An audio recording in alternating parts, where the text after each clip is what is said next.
الكلمة للرئيس الحبيب بورقيبة، فليتفضل.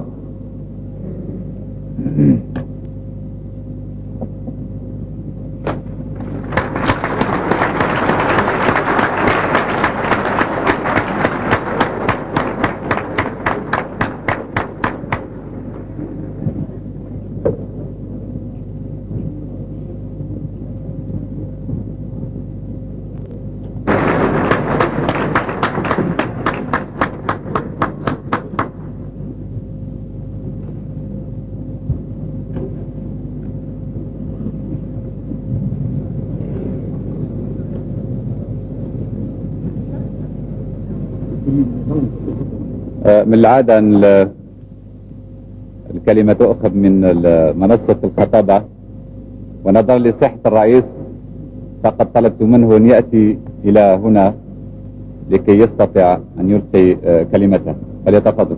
بسم الله الرحمن الرحيم، والحمد لله الذي جمعنا في هذا اللقاء الكريم. أيها الأخوة الملوك والأمراء والرؤساء، الكل يعلم أن اللغة العربية كانت ولا تزال اللغة الرسمية في تونس، فوفاء لها ولأصالتنا أردت أن يكون فاتح حديثي في لغة القرآن.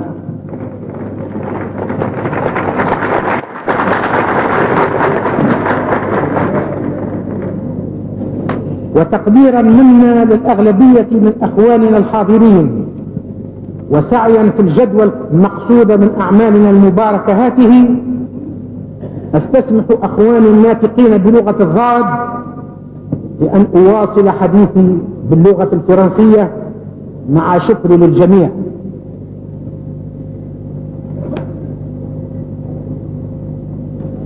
Monsieur le Président, Majesté, Excellences, honorables délégués, Mesdames et Messieurs,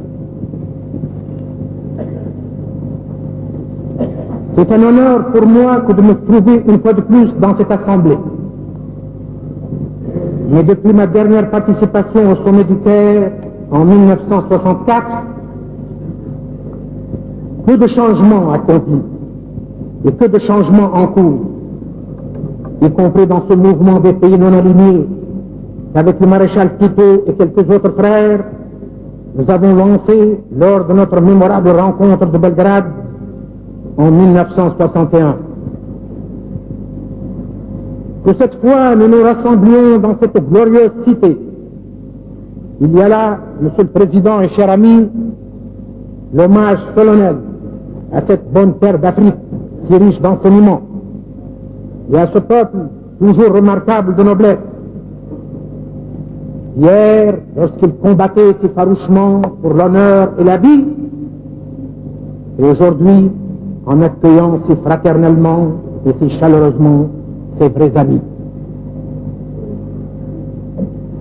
Cet hommage s'adresse enfin à vous, Monsieur le Président, dont le courage, la volonté et la clairvoyance ont assuré, à travers d'immenses épreuves, le destin de ce grand peuple et donné à la nation algérienne un éclat et un relief aussi exceptionnel qu'ineffaçable. Nous devons ce rassemblement unique dans les annales de l'histoire essentiellement à l'estime que nous vous portons, à vous, à vos brillants collaborateurs et au valeureux peuple algérien.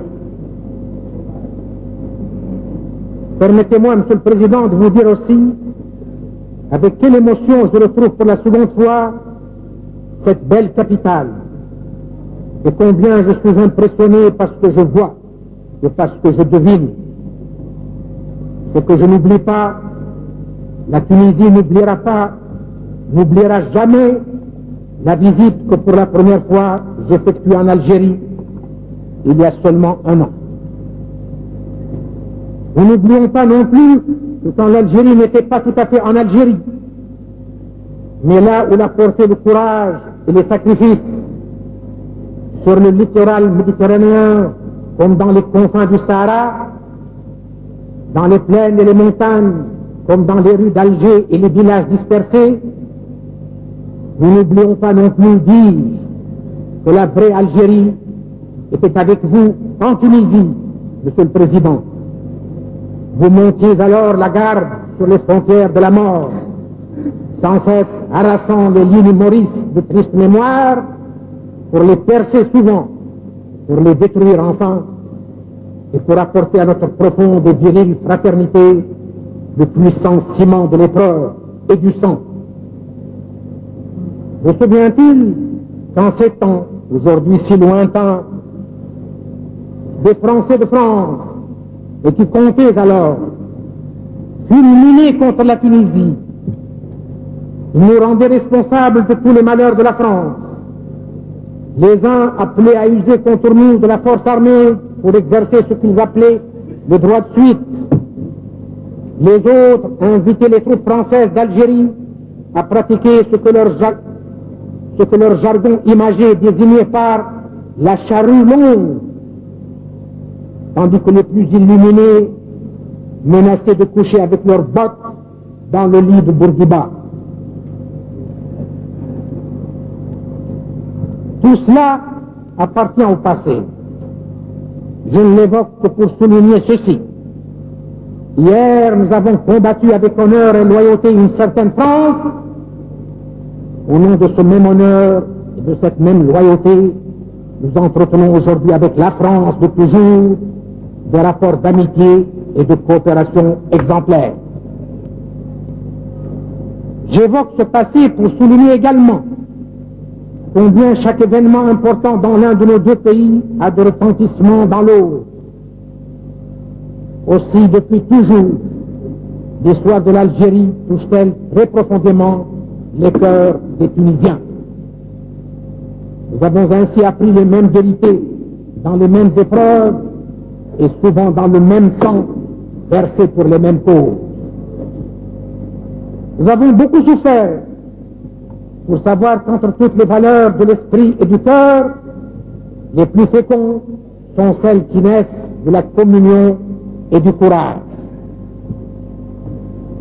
Durant la longue nuit de notre histoire coloniale, de nos prisons ou bien de nos âpres exils, au plus fort des batailles que nous livrions avec nos mains nues et nos grands corps, n'avons-nous pas pris l'engagement, vous et nous, que nos pays, une fois libérés, rendraient droit de cité à la coopération et à la fraternité dans un monde que nous rêvions plus juste et plus équilibré.